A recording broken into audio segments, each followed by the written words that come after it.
Hello students, a very good morning to all of you. We are again back with another video from class 7, chapter number 10, respiration in organism. Students, before this video, I had explained you about what is respirations, types of respiration. We'll take a quick review on that, okay? So, respiration क्या है? Respiration is the process of taking in oxygen and releasing out carbon dioxide and other waste products, okay, by breaking down of food. Two types of respirations are there: external respiration and internal respiration.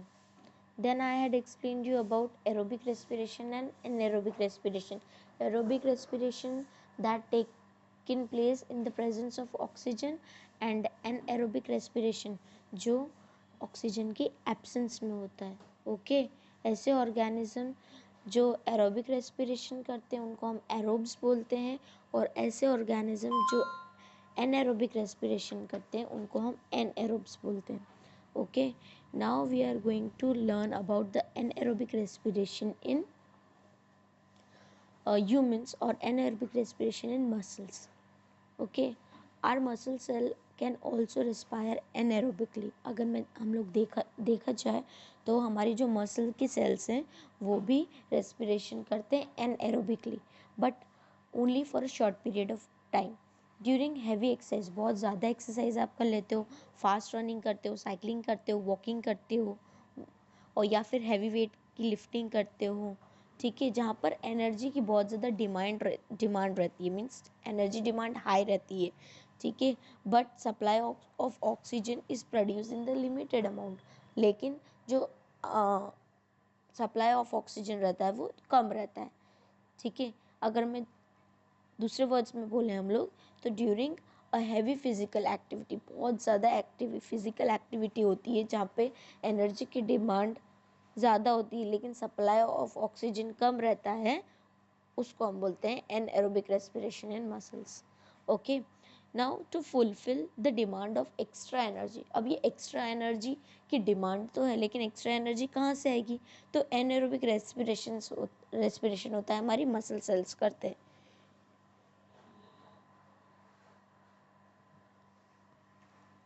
In the absence of oxygen, जहाँ पे oxygen present नहीं होता. जो food रहता है, glucose रहता है, वो ब्रेक डाउन होता है लैक्टिक एसिड में और रिलीज करता है एनर्जी. आपको यहाँ स्लाइड में दिख रहा होगा, glucose is converted into lactic acid and energy. Okay, after heavy exercise, बहुत ज़्यादा हैवी एक्सरसाइज हो जाती है, फास्ट रनिंग होती है, साइकिलिंग होती है, ठीक है, we sometime gets muscle cramps. बहुत ज़्यादा टाइम बार ऐसा होता है कि हमें मसल क्रैम्प्स आ जाते हैं, मतलब हमारी नस चढ़ जाती है, ऐसा कुछ हो जाता है, ठीक है. तो द मसल क्रैम्प्स जो आते हैं हमको कब आते हैं? जब मसल सेल्स जो होते हैं ना एनाएरोबिकली रेस्पिरेशन कर रहे होते हैं, ठीक है. The partial breakdown of glucose produces lactic acid.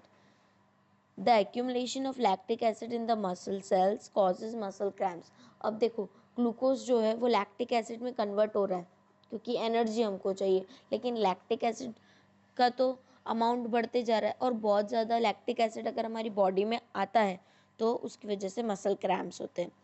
We get relief from muscle cramps after a hot water bath or a massage. A hot water bath or massage increases the circulation of blood in these muscles. ठीक है, अब ये muscle cramps कैसे ठीक होते हैं? या तो आप हॉट वाटर बाथ लेते हो या मसाज करते हो जिसकी वजह से ब्लड का सर्कुलेशन वापस से मसल्स में होने लगता है. As a result the supply of oxygen in muscle cells increases, जिसकी वजह से सप्लाई ऑफ ऑक्सीजन जो होता है मसल सेल्स में इंक्रीज होने लगता है, ठीक है. जैसे ही सप्लाई ऑफ ऑक्सीजन इंक्रीज होगा वैसे ही कंप्लीट ब्रेक डाउन होने लगेगा लैक्टिक एसिड का into carbon dioxide and water, and hence gives us relief from the cramps. इसकी वजह से जितने भी क्रैम्प्स होते हैं वो ठीक हो जाते हैं. Okay, now the respiration in organism, or you can say that breathing, external respiration कैसे होता है? We normally breathe through nose, हमें पता है हम अपनी नोज से ब्रीदिंग करते हैं, समटाइम्स माउथ से करते हैं. If we close our nostrils, हम अपनी नॉस्ट्रल्स अगर क्लोज कर देते हैं या माउथ को टाइटली पैक कर लेते हैं तो हम लोग को थोड़ा अनईजी फील होने लगता है, ठीक है। तो हम लोग ज़्यादा टाइम तक हमारी ब्रेथ को रोक नहीं सकते, ठीक है। We can not live more than a minute without breathing in air, ठीक है। हम 1 मिनट से ज़्यादा हमारे ब्रेथ को कंट्रोल नहीं कर सकते। The taking in of air rich in oxygen into the body is inhalation, ठीक है। सबसे पहली चीज़ इनहेलेशन क्या होता है, जब हम सांस को अंदर लेते हैं, मतलब ऑक्सीजन को हम ऐसी एयर जिसमें बहुत ज़्यादा ऑक्सीजन प्रेजेंट है उसको हमारी बॉडी के अंदर लेते हैं तो उसको बोलते हैं इनहेलेशन। और जब हम ऐसी एयर जिसमें कार्बन डाइऑक्साइड बहुत ज़्यादा है उसको हमारी बॉडी से बाहर निकालते हैं तो उसको बोलते हैं एक्सलेशन, ठीक है। एक बार मैं आपको डेफिनेशन बता देती हूँ। The taking in of air rich in oxygen into the body is called inhalation. The giving out of air rich in carbon dioxide outside the body is called exhalation, ठीक है। अब ब्रीदिंग जो है एक continuous process है, it goes on all the time and through out the life of an organism. कभी भी breathing एक ऐसा प्रोसेस है जो स्टॉप नहीं होता। अगर ब्रीदिंग रेट की मैं बात करूं तो we have learn that while breathing both inhalation and exhalation take place. दोनों चीज़ें होती हैं, इनहेलेशन भी होता है एक्सहेलेशन भी होता है, मतलब ऑक्सीजन हमारी बॉडी में भी जाता है और साइमल्टेनियसली कार्बन डाइऑक्साइड हमारी बॉडी से बाहर भी आता है, okay. The breath means 1 inhalation plus 1 exhalation. Breathing का मतलब क्या है, एक इनहेलेशन के साथ एक एक्सहेलेशन होना, ठीक है। The number of times a person breathes in a minute is called the breathing rate. अब ब्रीदिंग रेट क्या होता है, 1 मिनट में एक पर्सन कितने इनहेलेशन करता है कितने एक्सहेलेशन करता है उसको हम बोलते हैं breathing rate. On an average एक हेल्दी अडल्ट ह्यूमन बींग की बात करें तो at rest breathes in and out 12 to 18 times in a minute. अगर हम एक हेल्दी अडल्ट ह्यूमन बींग की बात करते हैं तो एक पर्सन जो है 12 to 18 टाइम्स ब्रीथ करता है in a minute. During heavy exercise, अगर बहुत ज़्यादा हैवी एक्सरसाइज हो रही है तो द ब्रीदिंग रेट इंक्रीजेज, जो ब्रीदिंग रेट होता है वो इंक्रीज हो जाता है, ओके। पर टाइम 25 टाइम्स हो जाता है पर minute. Do you know why, क्यों ऐसा होता है? This is because whenever we do heavy exercise we need extra energy, क्योंकि हमें एक्स्ट्रा एनर्जी चाहिए होती है जब भी हम हैवी एक्सरसाइज कर रहे होते हैं। We not only breathe fast but also take deep breaths, हम लोग डीप ब्रेथ्स भी लेते हैं। As a result more oxygen, जो ज़्यादा ऑक्सीजन है वो इनहेल्ड होती है और सप्लाई होता है बॉडी सेल्स को, और उसी टाइम पे स्पीड इंक्रीज हो जाती है ऑफ ब्रेकडाउन ऑफ फूड और ज़्यादा एनर्जी रिलीज होने लगती है। The breathing rate of a person is the slowest when he or she is sleeping. Breathing rate सबसे कम कब होता है, जब वो पर्सन सो रहा होता है, okay. Then breathing rate of a person, because minimum energy is required. आप जब सो रहे होते हो तब आपको मिनिमम एनर्जी रिक्वायर होती है, इसलिए ब्रीदिंग रेट तब बहुत ज़्यादा कम होता है। Now why do we yawn when we are sleepy और डाउसी? हम यॉन क्यों करते हैं, मीन्स उबासी क्यों लेते जब हम सो रहे होते हैं या हमको थोड़ा नींद जैसा आ रहा होता है? तो one is that when we are bored or tired we just don't breathe as deeply as we usually. अगर हम बोर हो रहे होते हैं या थक गए होते हैं तो हम नॉर्मल ब्रीथ, मतलब ऐसे डीप ब्रीथ नहीं करते, ठीक है। हमारी बॉडी को less oxygen takes in less oxygen because of breathing has slow. हमारी बॉडी कम ऑक्सीजन लेने लगती है क्योंकि हमारी ब्रीदिंग स्लो हो गई होती है। Therefore yawning helps us bring more oxygen into the body. इसलिए जब हम यॉर्निंग करते हैं तो ज़्यादा से ज़्यादा ऑक्सीजन हमारी बॉडी के अंदर जाती है and move out carbon dioxide into the blood.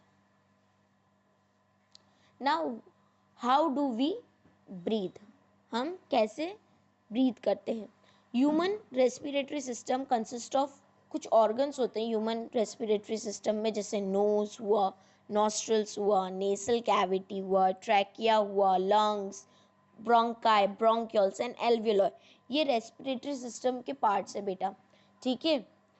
अब one by one we are going to learn about all these parts. Okay, the mechanism of breathing. our nose has two holes, हमारी knows में two holes होते हैं, इसलिए हम उनको nostrils बोलते हैं. ठीक है, there is a passage in the nose behind the nostrils जिसको हम बोलते हैं नेजल कैविटी. हमारी नोज के हमारी नोज में नोस्ट्रल्स के बिहाइंड में एक नेसल कैविटी होती है, एक पैसेज होता है जिसको हम नेसल कैविटी बोलते हैं. Normally we take in air through the nostrils. हम लोग एयर किसके थ्रू अंदर ले जाते हैं? नॉस्ट्रल्स के थ्रू अंदर ले जाते हैं. Now when we inhale air, जब हम एयर को इनहेल करते हैं, अंदर लेते हैं, तो it passes through the nostrils into the nasal chambers. nostrils के थ्रू नेसल चैम्बर में, यहाँ पर आपको दिख रहा है नेसल पैसेज में अंदर चली जाती है. as the air passes through the this cavity, जैसे ही एयर इस कैविटी से के थ्रू पास ऑन होती है, ये एयर जो होती है वो वार्म हो जाती है, थोड़ी गर्म हो जाती है.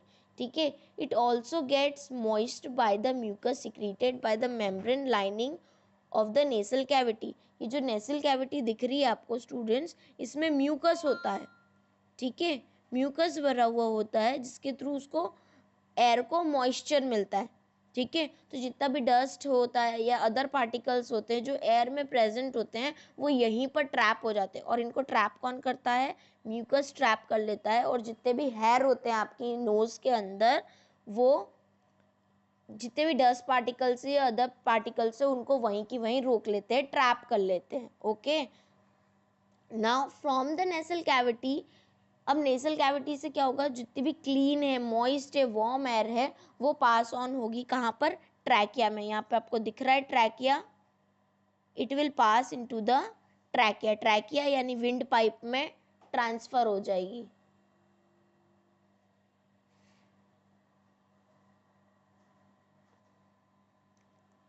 ओके, नाउ द ट्रैकिया जो होता है, trachea branches into two thinner tubes. Trachea जो होता है दो ब्रांचेस में कन्वर्ट हो जाता है, जिसको हम बोलते हैं ब्रोंकाई. एक सिंगल अगर होगा तो उसको हम बोलते हैं ब्रोंकस, जो हमारे लंग्स के अंदर एंटर होता है. ओके, नाउ आफ्टर एंटर होने के बाद में each bronchus divide into a large number of smaller tubes known as bronchioles. यहाँ पर आपको दिख रहा होगा ये ब्रांच लाइक स्ट्रक्चर जो है ये है bronchioles. Okay, 1 minute. bronchioles.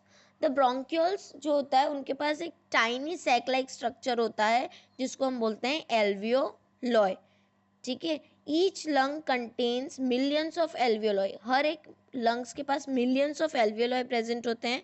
तो जो वॉल्स होती है एल्वियोलॉय की वो बहुत ज़्यादा थिन होती है and it is surrounded by blood capillaries. किससे सराउंडेड होती है? ब्लड कैपिलरीज से सराउंडेड होती है.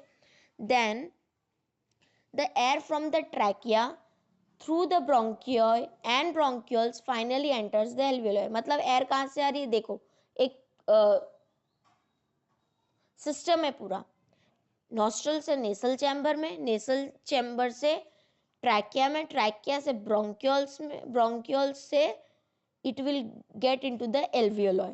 Okay, the oxygen of the air diffuses out from the thin walls of the alveoli into the blood capillaries. और alveoli से कहाँ चली जाएगी? ब्लड कैपिलरीज में चली जाएगी. ठीक है, now oxygen combines with the haemoglobin. ठीक है, ऑक्सीजन किससे कंबाइन होती है? हीमोग्लोबिन से कंबाइन हो जाती है.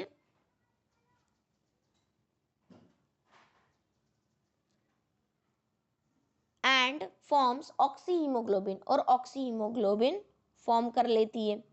ठीक है, एंड इज कैरिड, और वो सारे सेल्स में, बॉडी के सारे सेल्स में ऑक्सीजन को पहुंचा देती है.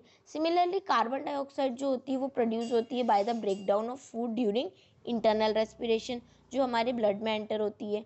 Blood carries carbon dioxide to the alveoli. अब जितना भी ब्लड है वो कार्बन डाइऑक्साइड लेकर आता है हर एक बॉडी सेल से एल्वियोलॉय में.